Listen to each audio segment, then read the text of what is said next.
Hi, my name's Jen Campbell. I am the author of, among other things, Please Do Not Touch This Exhibit, which is published by Blood Axe. It's a collection of poetry about disability, folklore and IVF. And I'm so thrilled to be part of this particular anthology. My poem is called First Thing I Am a Forest, and I thought I would read that to you now. First thing, I am a forest. When I wake up and I cannot see, I reach for the hyaluronic acid on my bedside table, hoping that I do not accidentally knock it floorwards, hear it roll beneath the bed frame, on and on into the graveyard of a spider queen. See, there are webs stuck to my eyelids too, sewn shut to keep the ghosts out of this temporary bone house. I've begun to wear a rain jacket, in an attempt to escape this weathering, like an owl might hold an umbrella or a tree might fold itself inside a greenhouse, an origami giantess. And I guess that when I wake up and I cannot see, I imagine our mattress is the earth of some far-flung kingdom, one where, good God, it is rude to stand and stare, and so everyone there just pretends they are a tree. How wild this ancient forestry, how bone dry. I blink to let the rain in, wait to see a somewhat scratched out sky.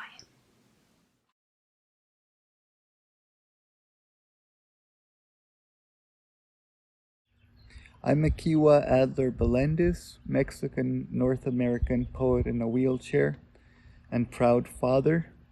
And I had the great privilege of meeting Mary Oliver in her garden.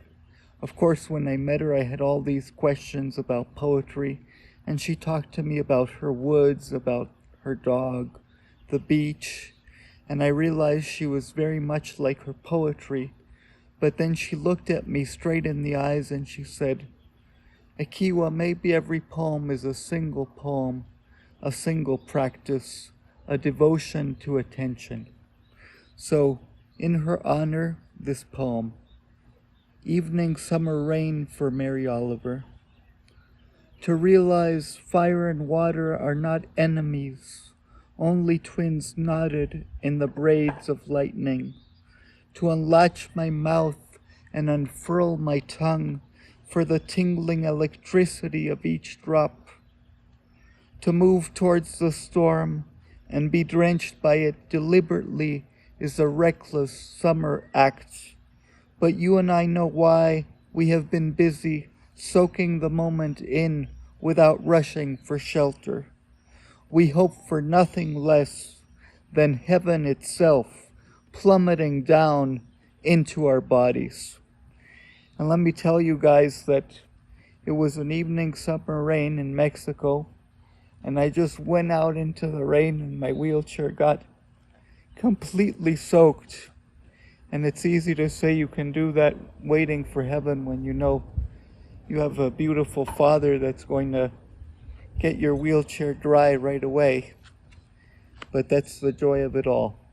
Thank you. I'm very honored to be part of this anthology.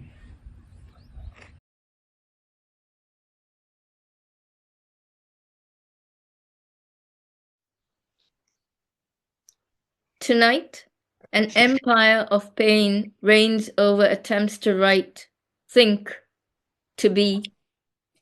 Fall, even summer, grace past years as wood submerged boulders. RDEB, four horseless, shapeless, ageless words, must play first fiddle, second, third, and last as well, while all others earn exile. 5th May 2020. Home becomes exile in the punished city. Leaves green beyond grill work. Nazim Hikmet's postcard from prison poems on the sill. Locked-in lovers make love until it bores them. Once through a hurricane in Crete, but that was 3 days, decades ago, 2 of us. 7th May 2020. This, decades ago, was how I gaped at the sea. Reaching Rumana, the years sublime, Suddenly much younger selves drink from this downpour of gloaming. We gasp at the carnival corralled within Parc des Buttes Chaumont.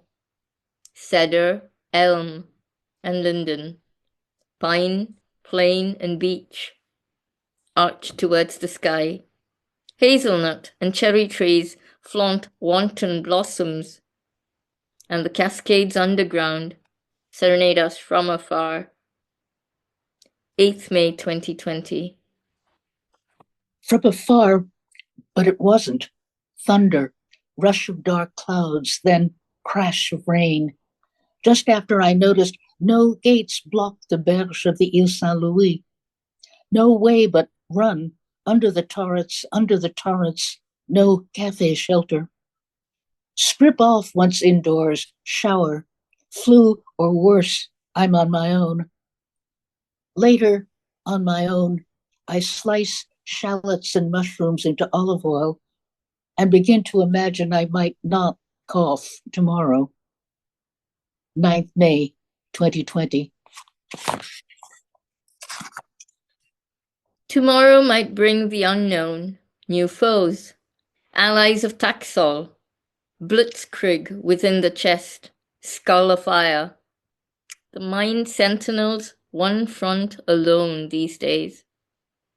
But also Philippe, Bonnefay, by the hospital doors, strafed by showers or barraged joyfully by vernal sun.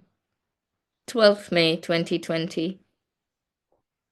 Lengthening vernal afternoons to evenings.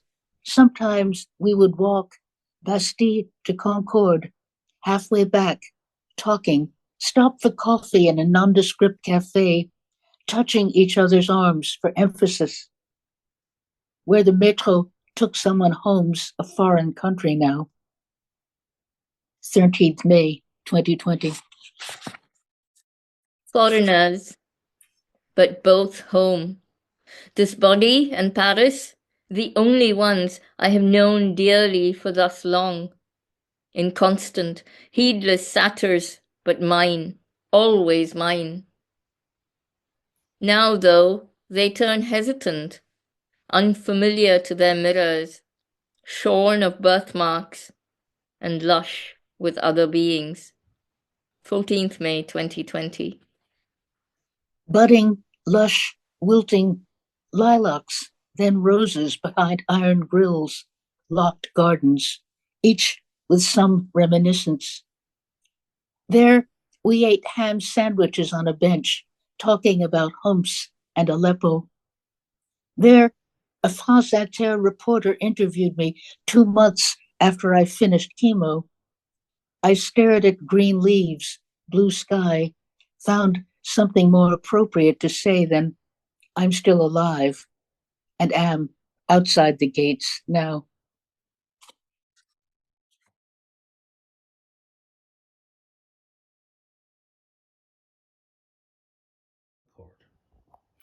Hello, my name's Kathryn Gray, and I'm going to read Bournemouth, which appears in Versus, which is about a very difficult time in my life, and has as its heart an imagined meeting with the reclusive poet, the disappearing poet, Rosemary Tonks, aka Mrs. Lightband. Bournemouth. The sea tonight, so comported, is no threat. Let us walk along the front. Let us ponder the flood, my imaginary friend. We've been so far so scrupulous, yet what comes of it? But the sea itself is innocent, and the front too, utterly benign. Place your hand in mine, for I am afraid of my own mind. How it turns, how it folds itself over and over, oh, my endless sentient serviette. It will not hold water, the doctor said, and I don't do God. Forgive me, Mrs. Lightband. I am lost, even if this proven human fact, and I want only to walk with you as each star bleeds so long and breaks to each final point, and my tears will be nothing new, and the stars are startlers, the stars impossibly accrue.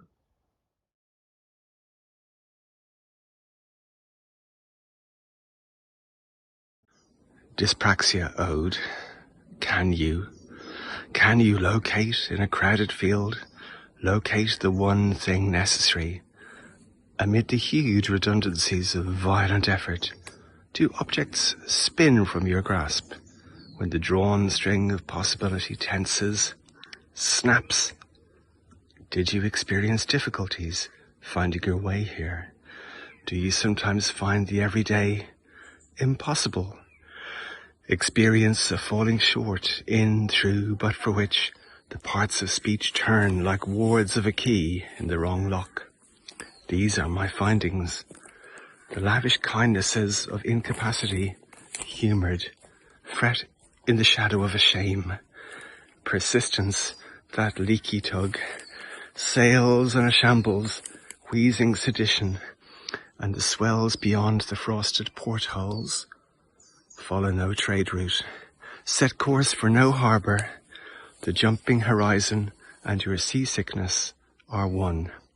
Howbeit, now and then, in the piled waves' shadow, a need is felt to trace the pattern in the sweat of a blindness, to enter the mouth of the unspeaking and know its name.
Hi, my name's Andy Jackson.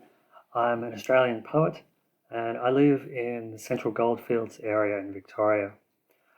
It's also the land of the Djadjawurrung people whose sovereignty is ongoing on this land, and I pay respects to the elders. The poem I'm going to read for you from the wonderful anthology Verses, which I'm so happy to be part of. Such a fantastic community of poets. My poem is called Song Not For You, and it's a response to Rilke's poem, which is usually translated as The Song of the Dwarf. Not surprisingly, it's a poem of tremendous othering and also very little reality. So I wanted to bring that reality back and to speak back to Rilke and to all the othering that happens in the current era. The voice in this poem is not mine, but it is certainly a voice that whose defiance I share and whose privacy I share as well. Song Not For You. Crooked blood, stunted hands, cripple, out of place. Uncanny how small thoughts can be, while I'm incomparable. Only a dwarf because the so-called average person is taller. You ought to just walk on by, but don't. Ever thought how inflated you must look from this height? When I walk or shop, I'm inspiring, it seems. Fantastic to see you getting out, you say, as you imagine waking up in my body. The courage you'd need not to kill yourself, stat. How do you live with that? That's me, wandering back, distractedly eating, wow, a sandwich. In my home, I've made it so I come face to face with the cupboards and oven belonging as we all want it. I sleep in my bed, sometimes alone. At work, my cubicle's longer and wider than yours. True, this isn't much of a song, but then it never was meant for you.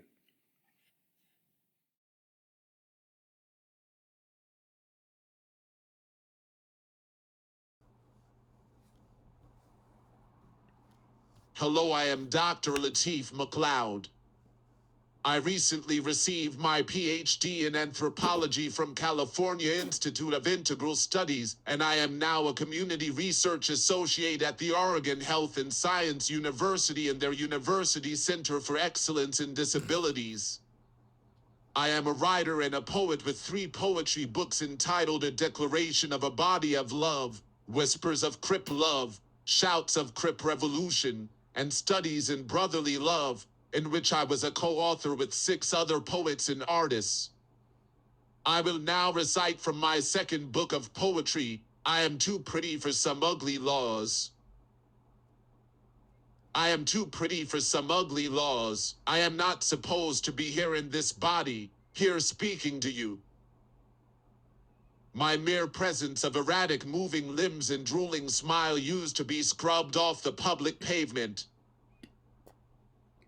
Ugly laws used to be on many U.S. cities' law books, beginning in Chicago in 1867, stating that any person who is diseased, maimed, mutilated, or in any way deformed so as to be an unsightly or disgusting object, or an improper person to be allowed in or on the streets, highways, thoroughfares, or public places in this city, shall not therein or thereon expose himself to public view, under the penalty of $1 for each offense. Any person who looked like me was deemed disgusting and was locked away from the eyes of the upstanding citizens. I am too pretty for some ugly laws, too smooth to be shut in, too smart and eclectic for any box you put me in. My swagger is too bold to be swept up in these public streets.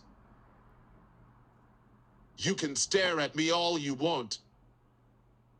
No cop will bust in my head and carry me away to an institution. No doctor will diagnose me a helpless invalid with an incurable disease. No angry mob with clubs and torches will try to run me out of town. Whatever you do, my roots are rigid like a 100-year-old tree. I will stay right here to glare at your ugly face too.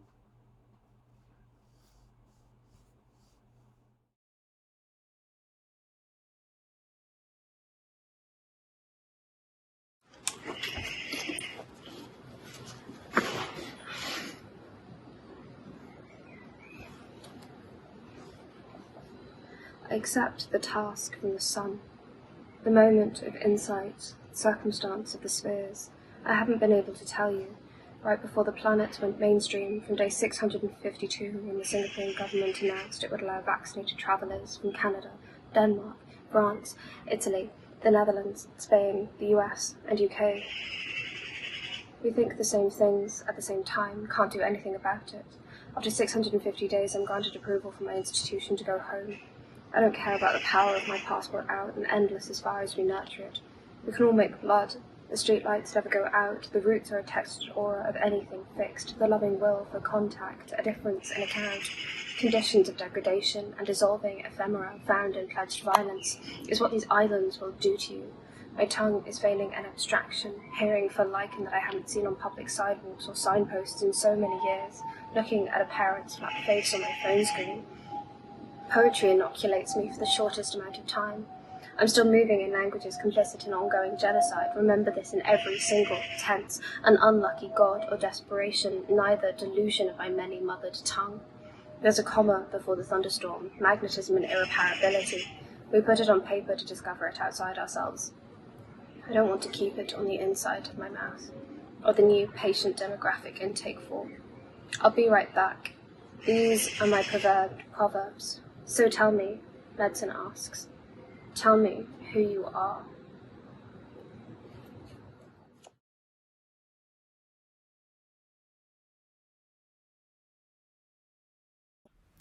Hi, my name is Khairani Barokka, and for access description, I am an Indonesian woman with long black hair. I'm wearing red makeup, dangly silver earrings, and a brown and black patterned dress. And behind me is a white curtain and a white wall.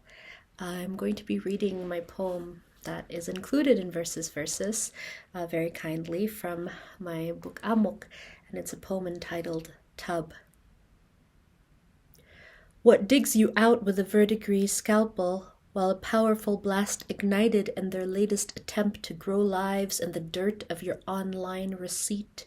Human blood carries all kinds of filigreed debris, coexisting with the coffin hinges from grotesquely groping eyes panoptic that brought you your morning kettle hiss. Faucet fiddling now, let loose hotness. Coldness, piety, lust, bewilderment, supremacy writ into capital, rent hikes for men oiling hair with your rainforests, corners hiding gaspings for breath, a ladybug swatted away by a tank in Gaza, a man with Down syndrome killed with no consequences, violet memories of neuropathic pain still imprinted on your body. You are soaking in a fluid warm enough to let it bleed out, breathe in, deliberately feel the edges of a ghost, the heart already drawn in pencil on your hospital radiator 7 years ago, fuzzy twinges bare on your muscle. Feel these deliberate. You may not bathe in kind water, so lower your head below the surface, part your lips, and scream it.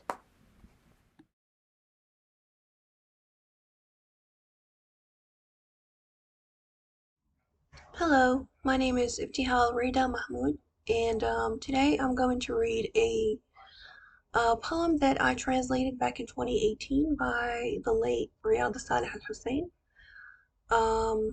The Sleeping Boy is the title of the poem, and it's from his 4th collection of poetry, A Bull in the Jungle, that was published posthumously in 1983.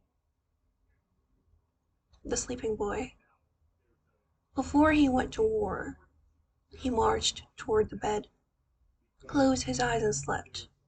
He saw in a boyish dream a spacious plain with galloping deer, a flock of birds, peach trees, moonlight flowers. He saw a very spacious day, and deep into the day a man came walking, threw a bloody shirt at the child. The plain vanished, the deer perished, the trees followed, the day disappeared. The handsome boy said, "That's okay." He closed his eyes with his own eyes and slept. Saw 20 angels perched near him. Proposed, "Let us eat oranges. Let us play cat and mouse. I will hide on top of my bed. Now find me, dear cat, angel." And from the farthest sky, a bomb dropped over the handsome boy's bed. The angel flew. The cat meowed, seeing the child's finger sink into the dirt. The handsome boy said, "That's okay. That's okay."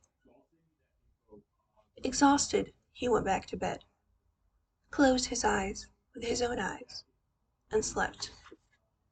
Saw in a dream fish on the walls, a wolf swimming in a pool, a crocodile returning to the nightclub, and a woman waiting for God before the palace of justice. The handsome boy cried, "I don't want to see anything. I want my mother, my bottle, my blanket."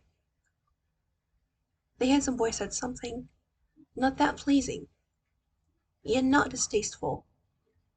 "Long live the duck. Long live the river. Long live the cat. Long live the trees.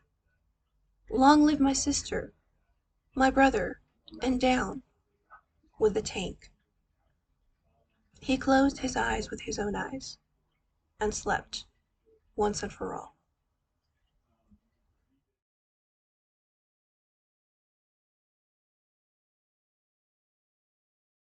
Hi, my name is Chisom Okafor.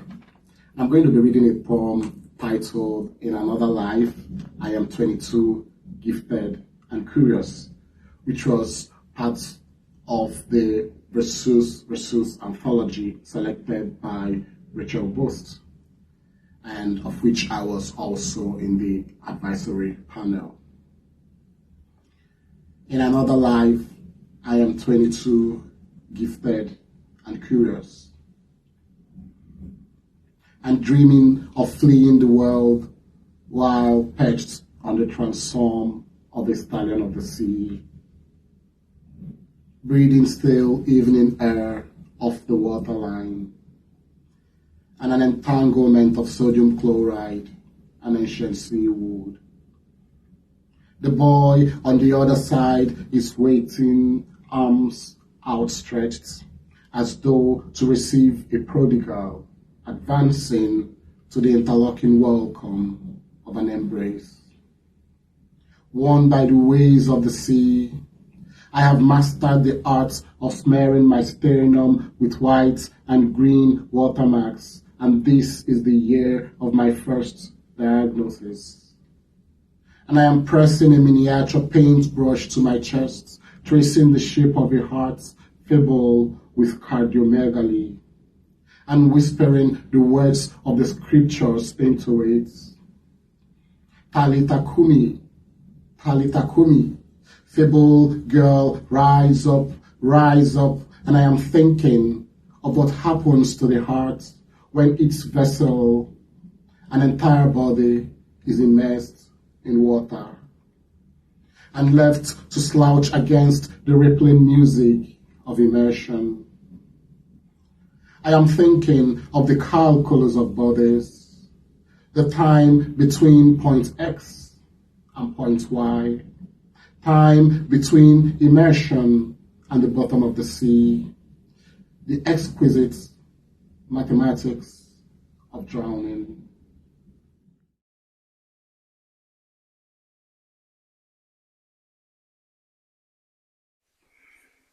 Prison life was tough.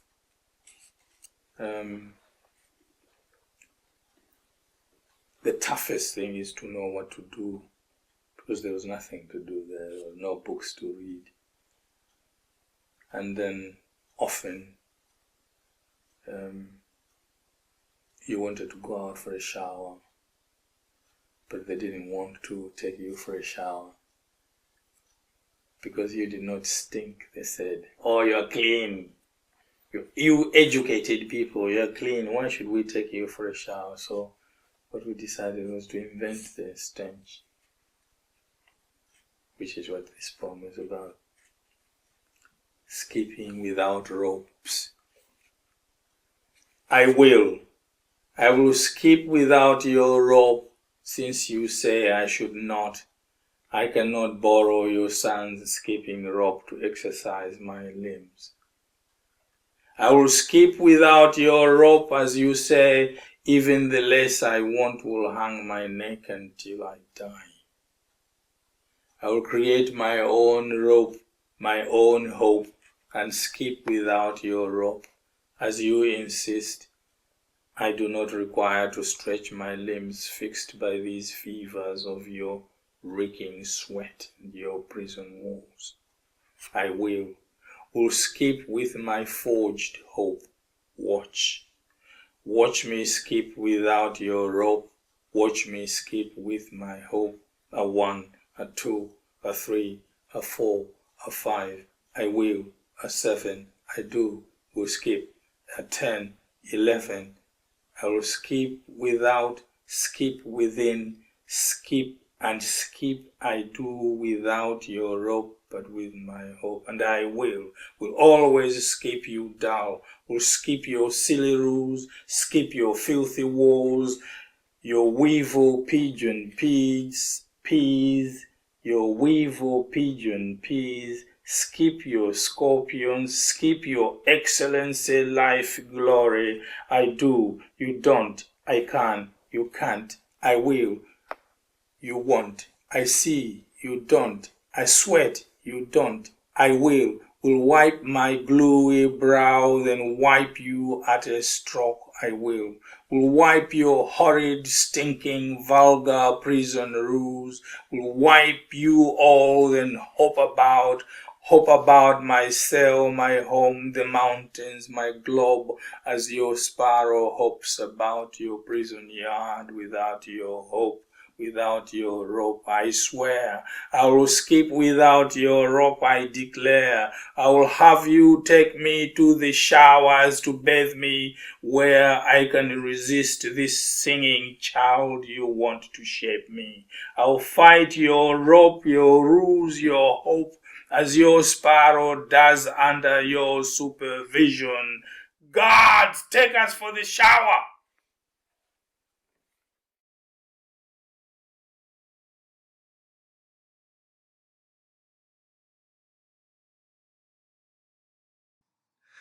Hello there. My name's Karl Knight, and to give a quick visual description of myself, I'm a white guy with specs, short brown hair. I've got this polo shirt on with a quite dashing blue collar. I'm very much championing the math teacher aesthetic, and I have two rather precarious looking stacks of books behind my head that may tumble on me at any moment. And I'm going to read you a poem. I'm so excited to be not only reading this poem, but to have this poem in the anthology with Blood Axe means a lot to me personally. I have loved Blood Axe for as long as I've been a poet. I have more Blood Axe books on my shelves than any other publisher in the UK, and Blood Axe have a very long history of publishing disabled poets, so I couldn't think of a better home for not only this poem but for this anthology. So I'm very excited to be here. And I'm going to read my poem that's in verses. It's called A Field Guide to Stairs, and that's stairs as in looking, not stairs as in, the stairs that you go up and down. And I was struck by how I could tell the difference between different types of stairs just in my day-to-day life, and I wanted to explore that in a poem, and this poem was the result. It's called A Field Guide to Stairs. There's the curious stairs, often from parents or old ladies. They want to know more, but don't know how to ask. The gawkers, they want to know what's wrong with you. You'll want to punch these people.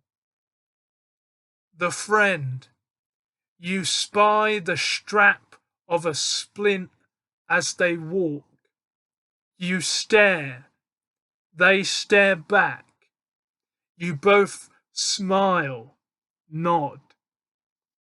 The anxious, the temporarily abled, my friend calls them.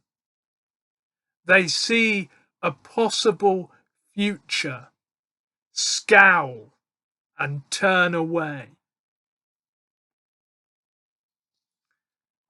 Thank you all so much.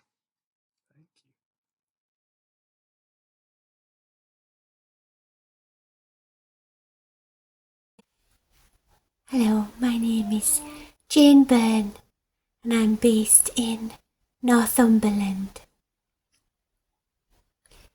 My poem's title is An Evanescent Garden. After Horse's Skull with Pink Rose by Georgia O'Keeffe.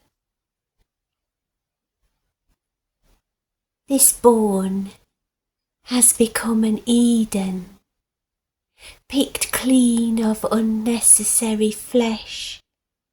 It is spared the tangling of thought, the seeing of what cannot be unseen. Petals flush upon its hollow skull, settle above its vanished life, soften its truth with gentle bloom. Perfume fills the barren cave, Atta, where eyes once turned like patient wheels, marrow of scent, replacing scarlet cells. And yet the head is plucked and without root, cannot keep its perfect skin, will parch and dwindle, wither like a dead mare's pelt. The forehead, smooth as a psalter's page, is wreathed by wings of green. The horse has forgotten its glorious self. Instead of memory, an oubliette. Instead of worry, light. Instead of knowledge, air.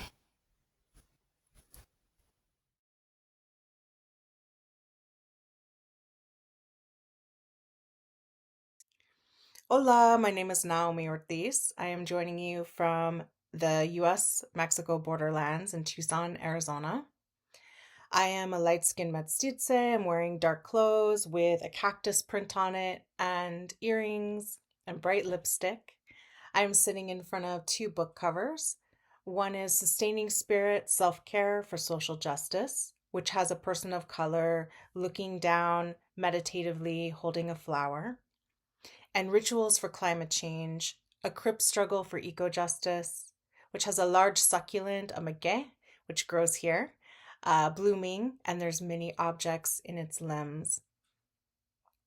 I'm very excited to be joining you today reading my poem from Verses, 100 poems by deaf, disabled, and neurodivergent poets. My poem is titled Epicenter. Body. Ground zero for how we are instructed to control the world. Limitlessness is the goal. Tap mountain spine, dig deeper to pierce vein. Bulldozers crush, pinch, scrape, screech, compress rock into cactus flesh. Cover sheltered baby cub burrow. Siphon riches from cattle shoulder to shoulder in pens. Efficient production ends in abundant effluent. Body is to straddle home, known through sour, sweet, salty, and a reality sold to us as smooth, pale, infinite. Pump cortisol to do it all, but shame curdles the milked effort. To have a body is to whisper confessions of desire. Skeleton compound, mineral rich, organs fluid function. To live is to be bound by what cannot be overcome. Learn to follow body's lead. Bodies dream, wake, move, fall, consent to touch, exert boundaries, and yes, yes, yes, or no, not tonight. Bodies host life. Bacteria dwells in eyebrows, guts, tongues. Cells regenerate for function. Choice is chemical reaction dependent. Eyes dilate. Foot pushes brake. For Roadrunner, As they streak across the pavement, lizard tail swings from beak. Mestitse body knits together borders, learns to use thighs instead of words, to grip on to parent hips, hold tight above the quake of their hands, busy tracing the void of everything left behind. Nursed with tales of loss and liberation as two sides of one. Disabled body inhabits a valley, having tested the edge, where cane, wheel, words tipped off the ledge. To live with holes, rips, stains, is to let life wait for now, to lay down and rest.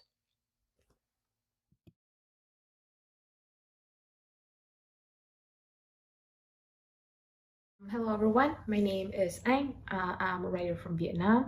Today I'd like to share with you a poem by one of Vietnam's most remarkable poet, Hale. Hale was a pioneering voice in modern Vietnamese poetry. His life was tragically cut short by leprosy, an illness he contracted at just 24 years old. Facing unbearable pain and isolation, he found solace and transcendence through his poetry. One of his most famous poems, Đầy Thôn Vĩ Dạ, is a masterpiece born from longing and memory. It was written in 1938 during his painful struggle with leprosy. The poem is often interpreted as an expression of his yearning for life, for beauty and human connections. And his writing style in this poem blends dreamlike beauty with the aching sadness of a man reaching out for something forever beyond his grasp. Now, I want to read to you Đầy Thôn Vĩ Dạ in Vietnamese.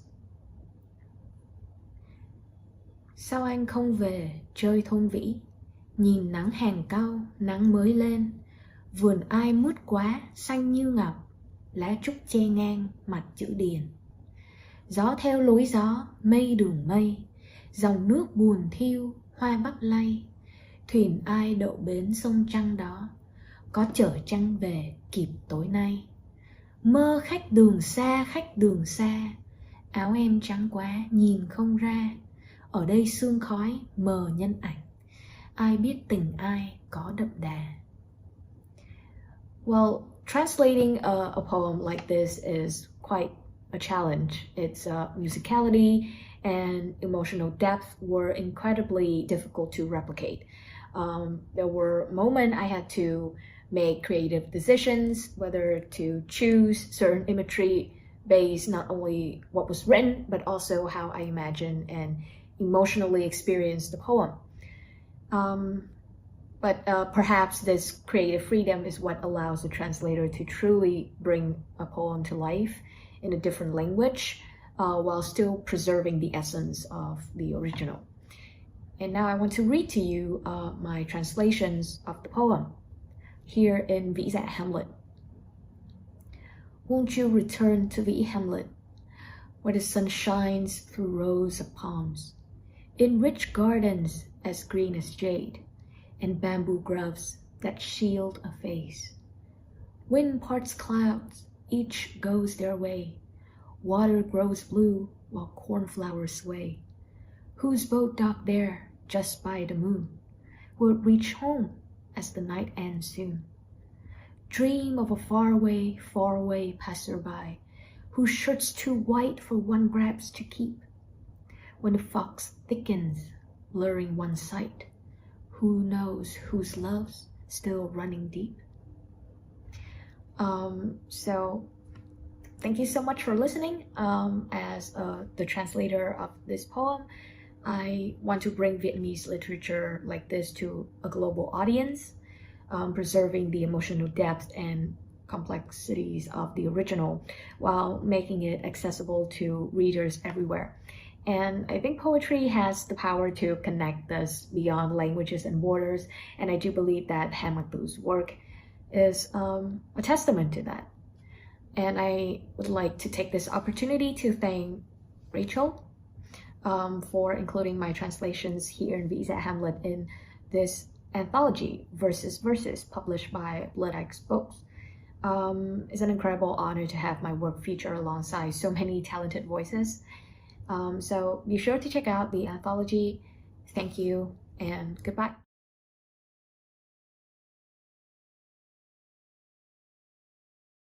Hello, my name is Iyanuoluwa Adenle. I'm a poet from Lagos, Nigeria. I'll be reading Beneath the Waves. Beneath the waves, I am not terrified of the dark. I do not know if the arms of God will hold me like poetry has done every time my flutter resurfaces as I spiral beneath the waves. When I break, does God break too? Why must I do all the breaking alone? Look at all the healing this body has had to betray, breaking itself over and over.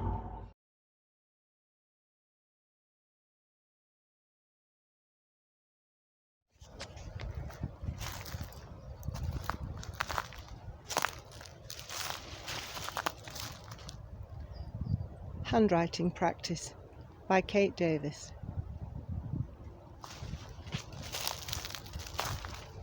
When the boy saw it, his mouth went from smile to watching Frankenstein.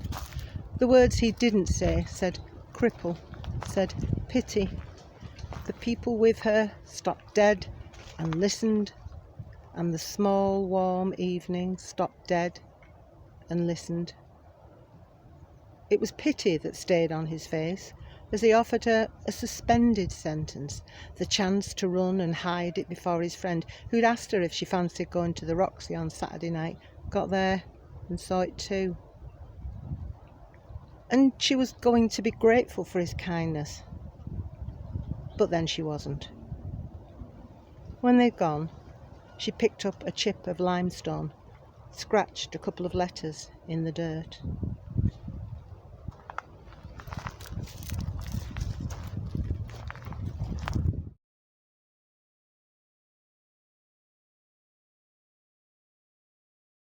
Hi, my name is Daniel Sluman, and this is my poem from Verses. It's called The Beautiful. White sheets contain us in the illusion of containment, and we don't screw like they do on TV. The Vaseline-smeared lens groping bodies that gleam, the carefully placed sighs and glazed eyes of the beautiful, swimming through the windows of gyms and pools like torchlight, lonely as hell. They will never love like this, our whole bodies into the earth of each other. We bury ourselves like readers in books, take each other apart and put each other back again and again. Cripples love best because love is an assembly, and we have always been broken, gluing our lives with glitter and card in darkened rooms.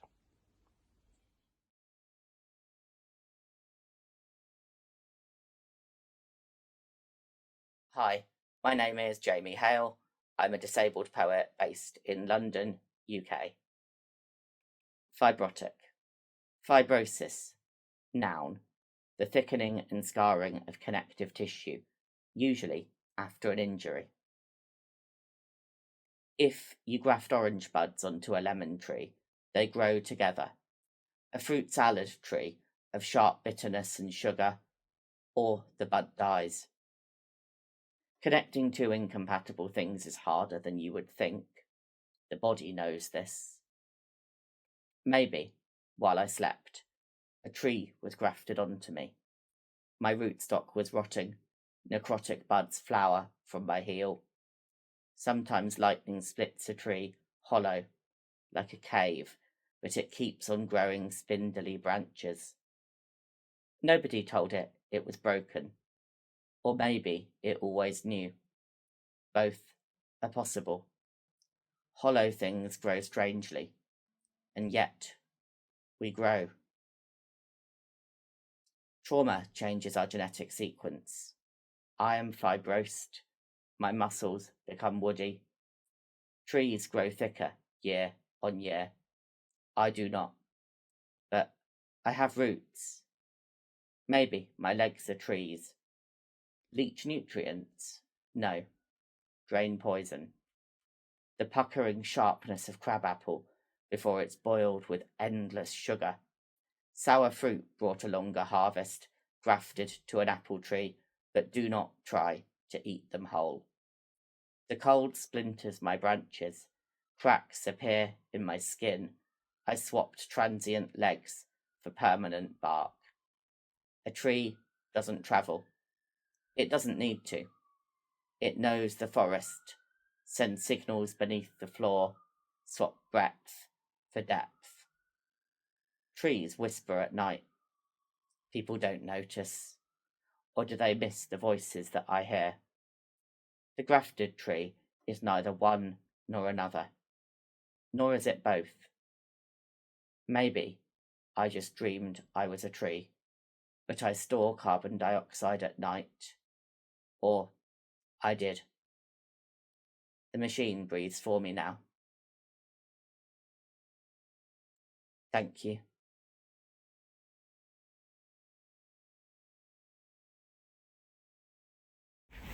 I'm Nuala. I'm in Glasgow, and this poem is from my collection, The Department of Work and Pensions Assesses a Jade Fish. Disabled Person's Travel Card. Council, council, let me on my bus, but you let me on last week.